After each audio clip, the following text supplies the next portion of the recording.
Welcome to A Slice of Therapy. This podcast was created with Anchor. And if you've not heard of Anchor, let me explain. It's free. It's a really easy way to make a podcast. And it helps me because I can just do this every day directly into my phone, because there's creation tools that allow you to record and edit your podcast right from your phone or computer. So if you fancy making a podcast too, download the free Anchor app or go to anchor.fm to get started. One of the things that I do in my work is, as a therapist, people bring all sorts of issues that are negatively affecting life. And one of the things inevitably that people do talk about is employment, what it's like to be at work. And I've spoken to people from all sorts of very, very different work environments who are brought into the therapy room, some sort of issue about their work environment that is adding to their stresses, to their difficulties in terms of their emotional well-being. And so in this episode, I thought I'd share 5 different things that add to difficulties in the work environment in that sense. And if you can get these 5 things different, then it will likely increase your satisfaction in work. Now, it might be that, you're in your particular role at the moment, if you are actually in a position, and it might be that there's, it's other people who have the power to do that. But then it's still good to know this stuff, because if these things resonate, then maybe you could seek out a different work environment, or it would alert you to the fact that there are maybe other environments that would be better suited for you. But then you might be someone who does have influence. Maybe you run your own business, or you're in a senior position to make some changes.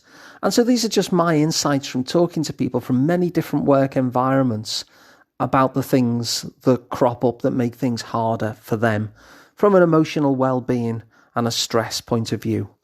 So in this episode, I'm going to go through 5 different things that I hope are useful and will inform you in terms of the kind of environments that will add stress onto your life, basically, simply from going to work. So the first one is targets.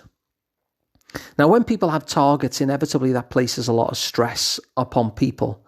And so if there was one thing that I would like to see kind of removed, it would be targets. And of course, you might make a business case for targets. If you're running your own business or something like that, perhaps you would. But I'm talking simply from the mental well-being point of view.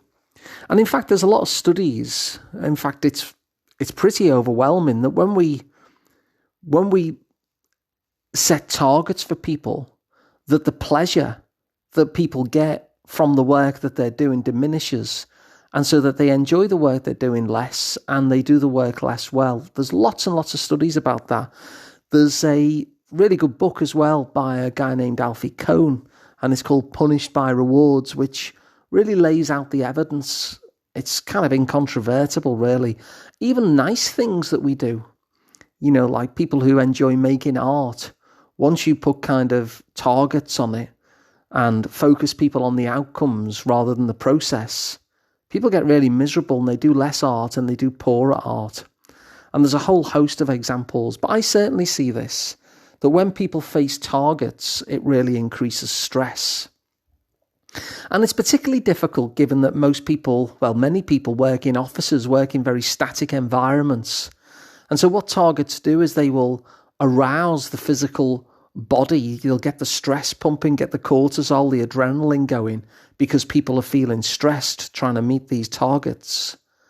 And yet they're in this static position. There's nothing they can really do to kind of to get rid of those kind of feelings, because when we're in a stress situation, our body does that because it wants us to move, it wants us to expel that excess energy. And of course, if you sat there in a chair in front of a computer, that's a really difficult thing to do. You can't just suddenly run around the office or, something like that. So you're just stuck there with these stress feelings kind of building up. And so that's one of the things that I really notice is targets. The second one is autonomy.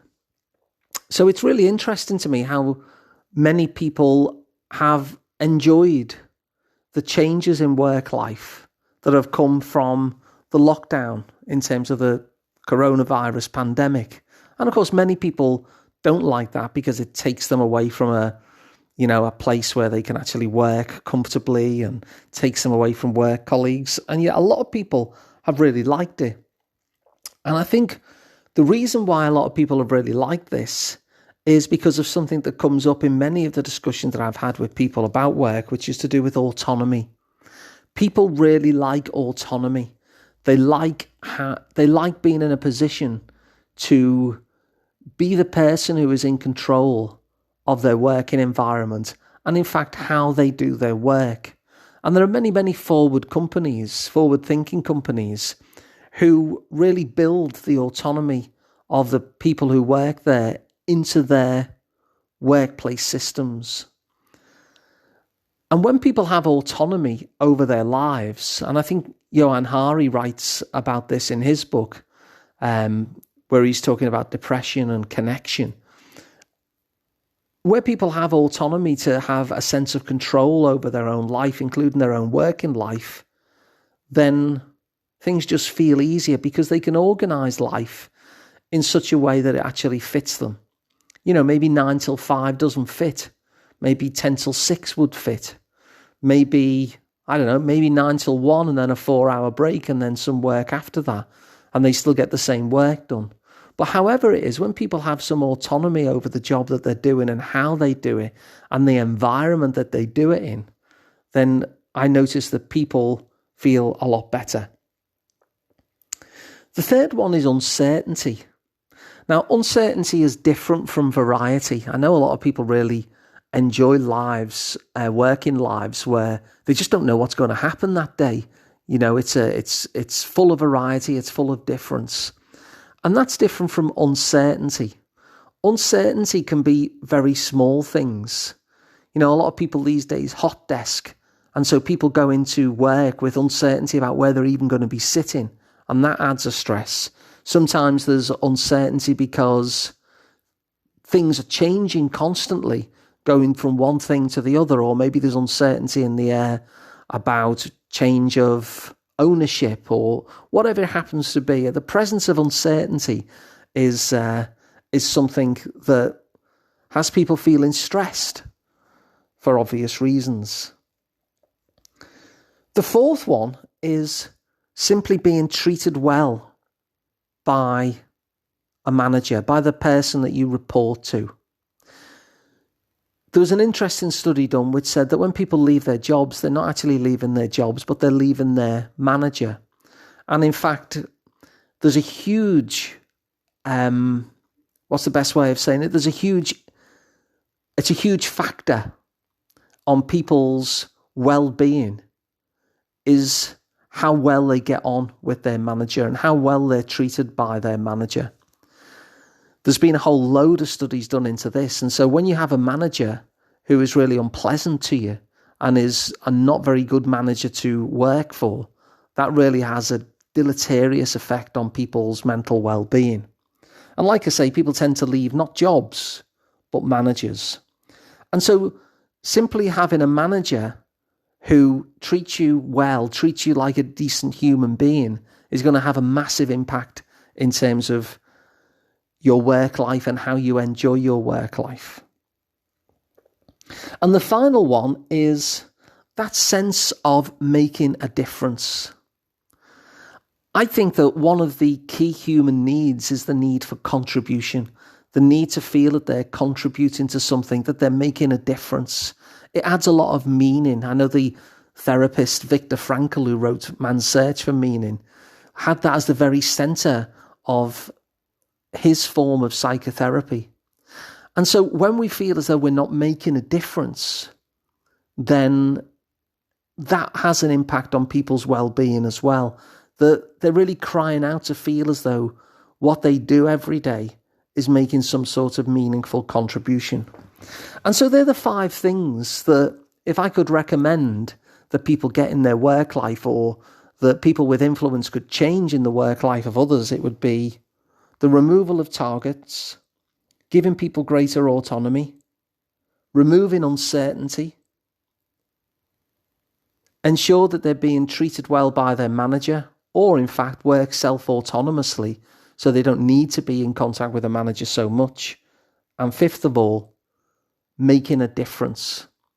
And if those 5 things can be tweaked and changed, or maybe even transformed, then these are the things that, if you have these in your working life, the likelihood is that it's going to contribute to your mental well-being rather than impact it in a more negative way. So I hope that's useful. And if you find it of benefit, please do share the episode, and also subscribe to the podcast, because there's one of these every single day. So you can subscribe for free wherever you get your podcasts. And if you'd like to, you could even work with me one-to-one. I'm Alun Parry, and you can find out more at liverpoolpsychotherapy.co.uk. So thanks for listening. I'll be back again tomorrow with another one.